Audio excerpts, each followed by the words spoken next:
I just like panicked and put my hood on. It's cool. I mean, I have a panic button. It's fine. So, and it feels powerful somehow. I have these couple of few things, or four or so, things that I feel like I have to read tonight. And one is mysterious. I don't know what it is yet, but I know the other three. And I'm doing this in some wacko order because it's what feels right to me right now. And I work in spirals. It's what I do. So, yeah, I'm gonna do it. Okay. So, I want to start here, even though it seems strange. I just want to.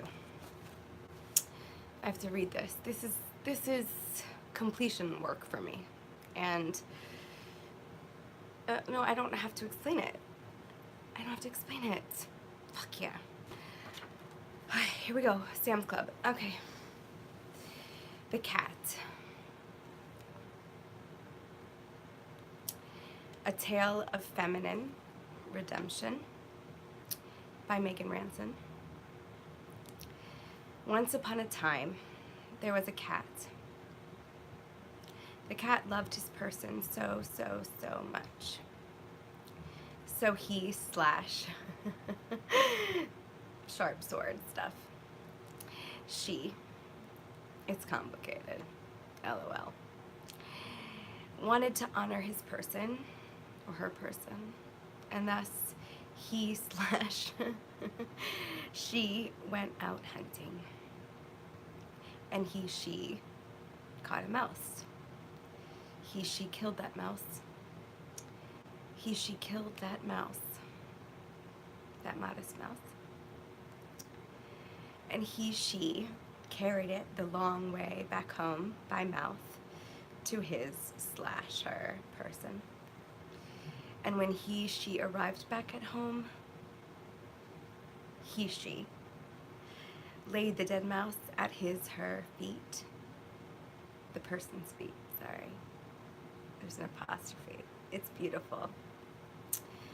And his / her person did not withdraw in horror. The person who loved her / space, his cat, embraced the cat. 4 as in the number. Being true to her nature, and showing her / space his love, the way that he / space she was always intended to. Space. The end. 'Twas brillig, and the slimy toes did guile on the wave. But we're still going back in time because, you know, the illuminated path goes backward. Like around a little. It's curvy. I don't know. So, there's this story I wrote, redundancy, called The Wayaha and the Young Woman. And, you know, we all know what is happening here. But my process. And I get to choose how to go through it.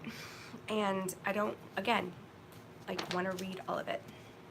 It's been read, it's been heard, it's been seen, and it's been loved into life, and most importantly, it's been truly lived.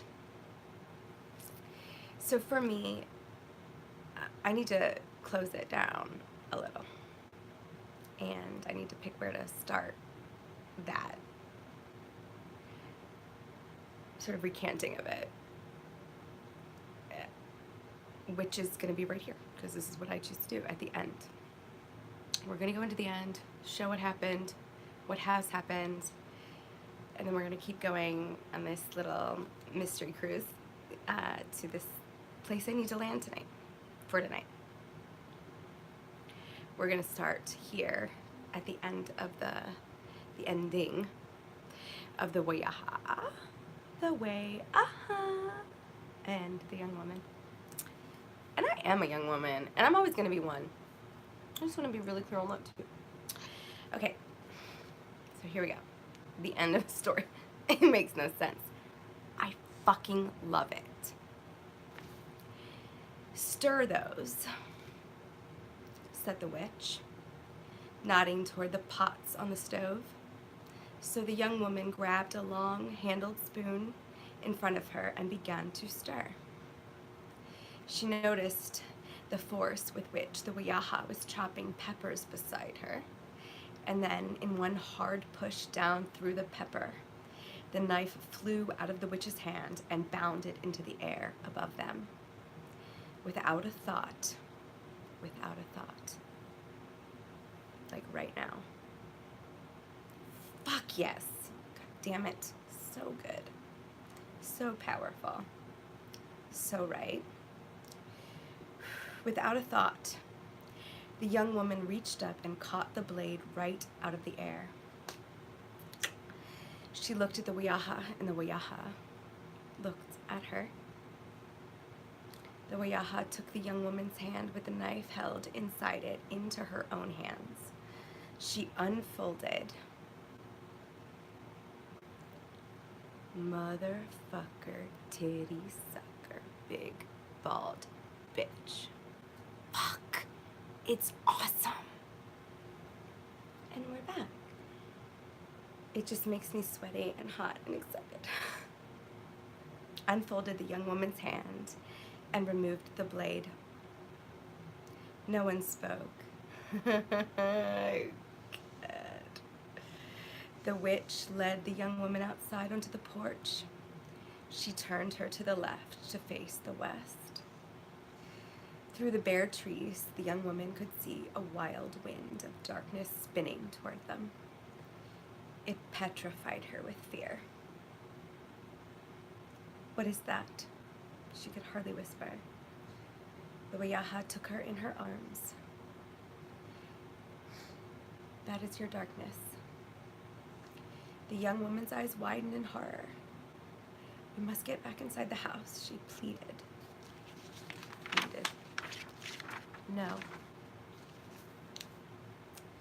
said the witch. You must go in and meet it now. Oh no, please. I cannot. I'm sure that it will kill me. The young woman tried to beg. It is time. My child. My child.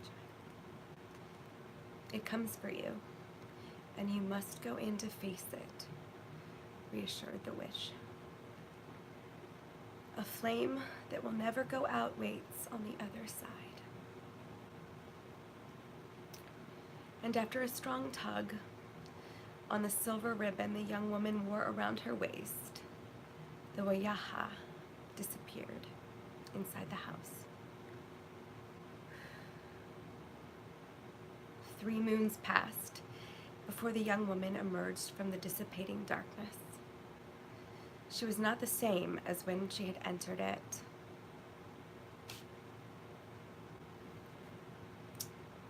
And she found her name in there.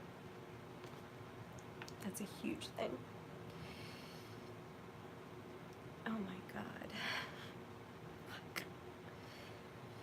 She approached the porch of the Wayaha's house, and the door swung open to welcome her.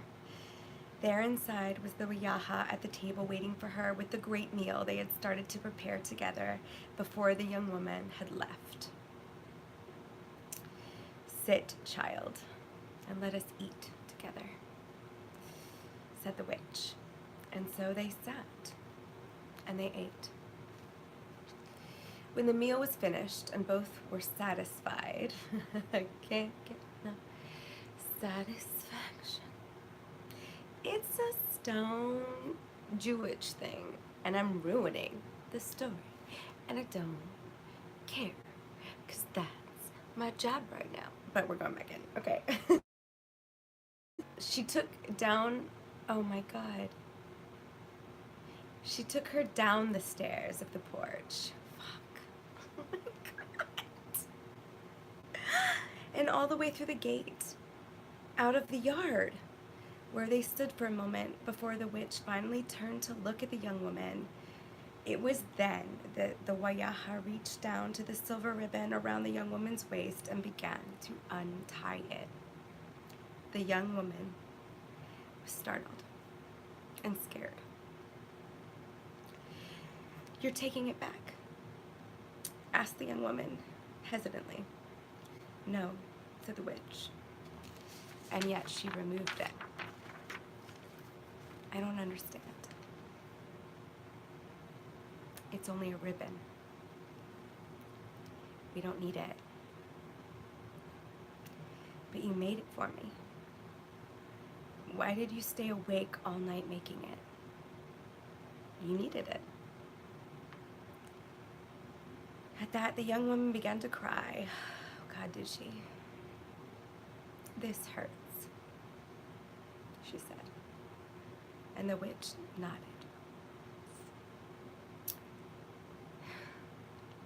Does. Times two. It hurt you too. The witch was quiet, but the young woman thought for an instant, coughing, that perhaps it did. "We do not need it," said the witch. The witch folded up the silver ribbon. She took the young woman's hand and held it open. She placed the folded ribbon, it's just brilliant, on the young woman's palm and closed her fingers around it. The witch then took the young woman's hand into her own. The young woman somehow knew to tighten her hand around the ribbon, and together they squeezed. Beautiful sparks of light escaped into the air, fluttering upwards, creating waves of color and pieces of radiance above them. Then all was still and returned to normal. The Wayaha unwrapped her hand from around the young woman's. The young woman unwrapped her hand from around the ribbon, and nothing was there. It was gone. The Wayaha walked over to the fence that resembled bones by bones by bones by bones, and pulled up from the ground one of the spokes. She handed it to the young woman. "Hold on to this tightly as you go. When the time is right, a flame will light atop, and you will have your fire." The young woman nodded.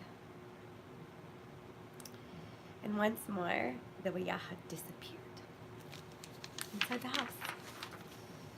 The young woman just stood there completely still.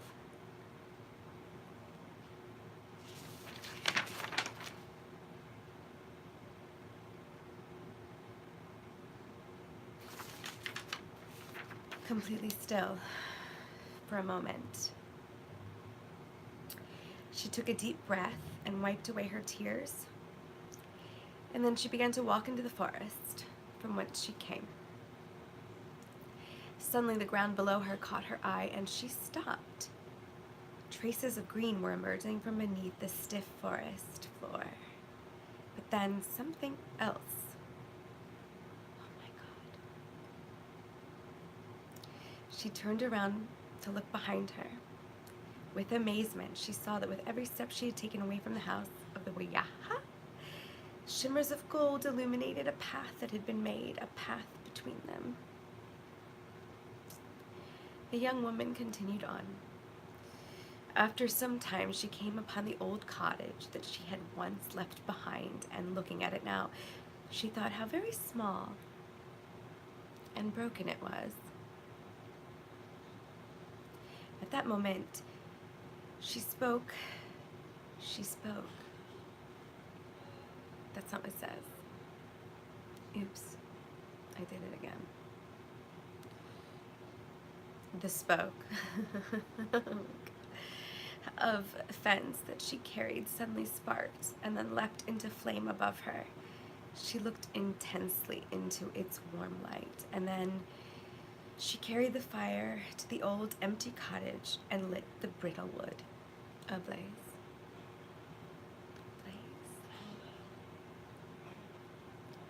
What is going on?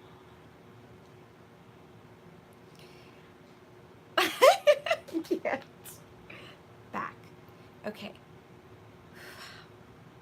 The young woman stepped back and watched it burn away.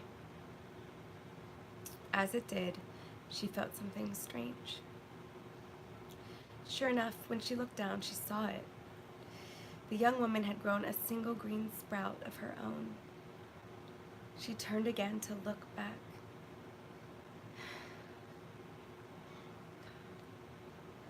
The illuminated path extended behind her.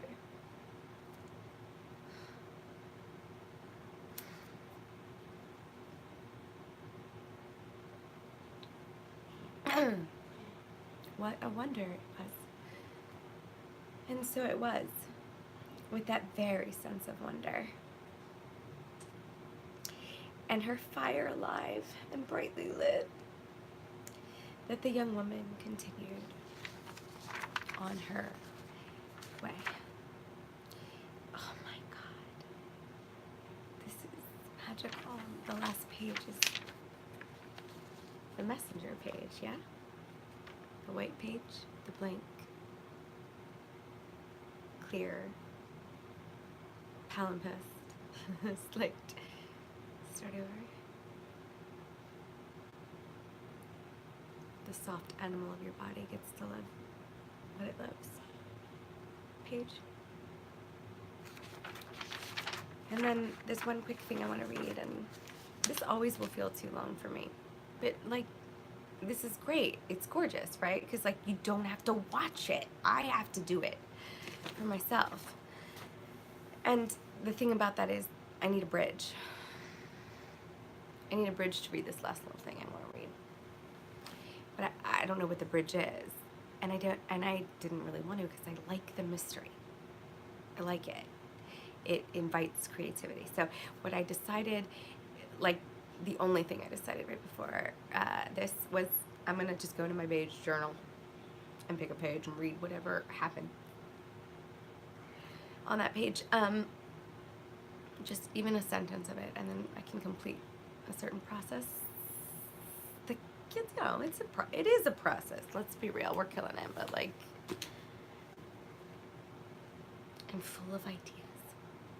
My heart. So let's just like Russian roulette. Is that a thing? Really bad at, like, stuff like that. Okay. Let's just gun roulette. Is that Russian? What is happening in my brain? And then I can complete what I need to complete tonight. So I don't know. I don't know where we're gonna end up because I don't care.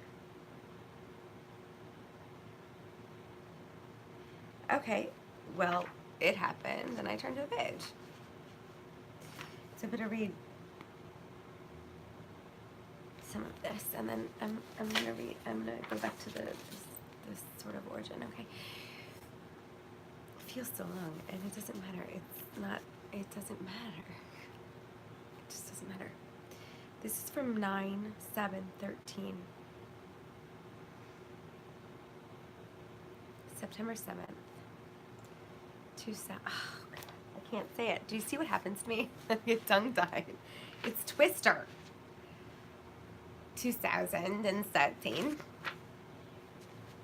So sad right now.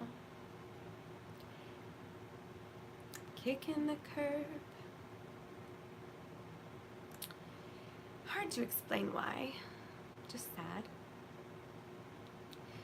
Having to register that I still have such a difficult time just being here. Oh my God. Just here with what is and nothing else. Relinquishing fantasy is a terrible battle, which only makes me realize what a mess I have been for so long. What trauma must have occurred to result in having such difficulty living within my own life? In these moments, I do wonder if there is such a thing as truly healing. Oh my God. I always live on the cusp of being better, feeling better, moving on. At least I feel like I do. But then it's always some imagined vision or tightly held seed of escape that I cling to in some way. Oh my God. It is that safety net, that unreality that I think it would be a tremendous feat to move beyond. But I doubt my ability to do that. I think about how that is probably what all this is coming to. Oh my God. Complete surrender, complete letting go of even the places I put my hope, those magic places. Let it go. This is happening right now. I mean, I really did just turn to 9/7/13.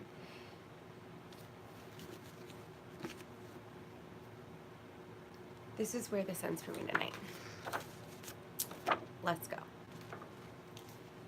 Love letter to myself. Dear Meg, I know how often you have felt unable to fit into this world. How often you have felt so much less experienced and less intelligent than your peers. So much.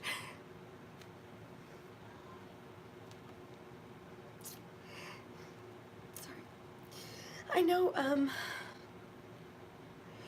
how you have wrestled with a certain knowing about space in your life, and the equally powerful unknowing of how to express it. I know how you've been torn in the most painful ways when you have hurt anyone or anything else, never wanting to, always trying like space hell not to.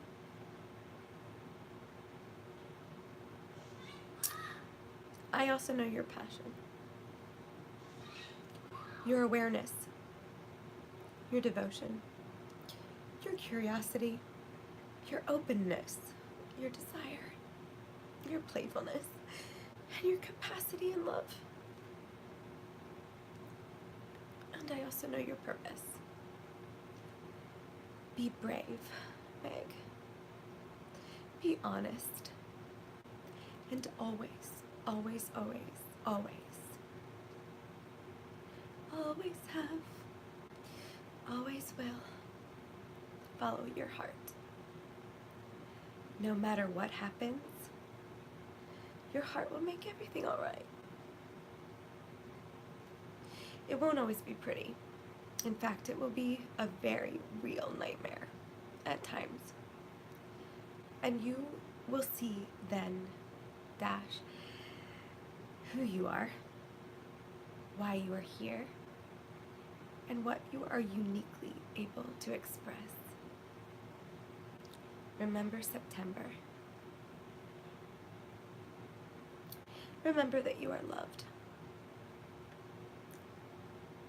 Celebrate how much you love. And go, baby girl. Go. The world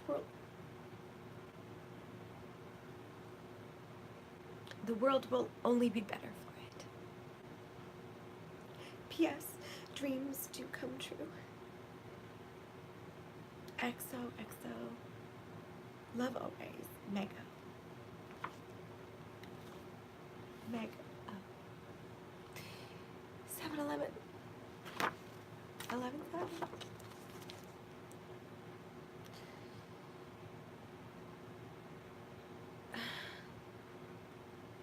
Turn it around. Even though We do have money. I'm so in love with you, honey. And everything will bring a chain of love. Good point.